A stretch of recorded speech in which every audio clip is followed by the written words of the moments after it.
it taste? Homemade!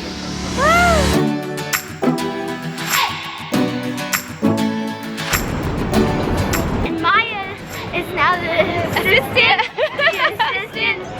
assistant to the boss. Okay, we've got it clear now. We're not going to tell you a bunch of boring stats. Instead, you'll hear interesting stories and meet the cool characters of Hong Kong.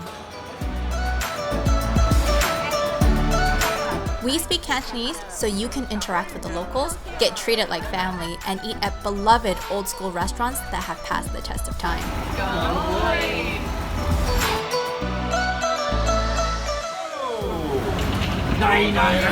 We get you may only visit Hong Kong once this lifetime, so we'll make every second count.